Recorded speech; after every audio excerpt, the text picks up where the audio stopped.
دوستو، ایک نوجوان لڑکی کا انتقال ہو جاتا ہے تو اس کے گھر والے اسے نہلا دھلا کر عمدہ کفن پہناتے ہیں اور اسے قبرستان لے جاتے ہیں۔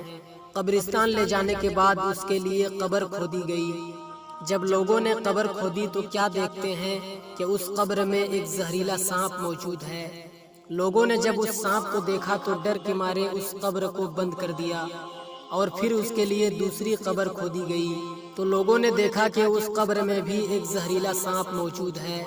آخرکار اس لڑکی کے لیے بہت ساری قبریں کھودی گئی لیکن ہر قبر میں سانپوں کو موجود پایا۔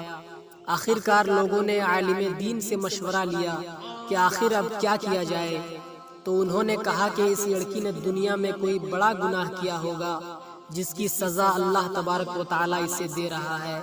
تم جہاں بھی اس کے لیے قبر کھودو گے وہاں پر سانپوں کو موجود پاؤ گے۔ آخرکار لوگوں نے سانپ کے ساتھ ہی اس لڑکی کو قبر میں دفن کر دیا اور کسی طرح سے سارے لوگوں نے مٹی دیا اور گھر آ گئے۔ آخرکار کچھ لوگوں کو یہ باتیں ستانے لگی کہ اس لڑکی کے لیے جہاں بھی قبر کھودی گئی وہاں پر سانپوں کو موجود پایا گیا۔ آخر اس نے دنیا میں کیا گناہ کیا تھا؟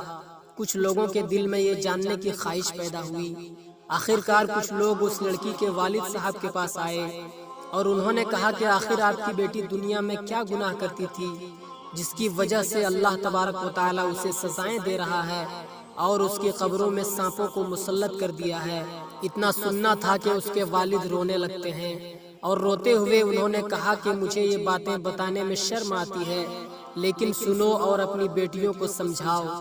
میری بیٹی دنیا میں بے پردہ رہا کرتی تھی اور اپنے چہرے پہ میک اپ لگا کر، اپنے ہونٹوں پہ پالش لگا کر بازاروں میں اور اجنبی مردوں کے سامنے گھوما کرتی تھی اور لڑکوں سے جھوٹی محبت کیا کرتی تھی اور لڑکوں سے فرمائش کر کے اپنی ضروریات کے سامان لیا کرتی تھی۔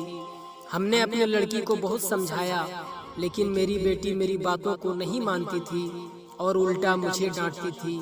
مجھے لگتا ہے کہ اسی گناہ کی سزا اللہ تبارک و تعالی میری بیٹی کو دے رہا ہے۔ لہٰذا اس ویڈیو کے ذریعے سے میں ان لڑکیوں کو یہ پیغام دینا چاہتا ہوں، یہ بتانا چاہتا ہوں جو لڑکیاں بے پردہ گھومتی ہیں اور چہرے پہ میک اپ کر کے اجنبی مردوں کے سامنے اپنے آپ کو پیش کرتی ہیں، ایسی لڑکیاں جتنا جلدی ہو سکے اپنے گناہوں سے توبہ کریں اور پردے کی حالت میں رہنے کی کوشش کریں، ورنہ آپ کا بھی یہی انجام ہوگا۔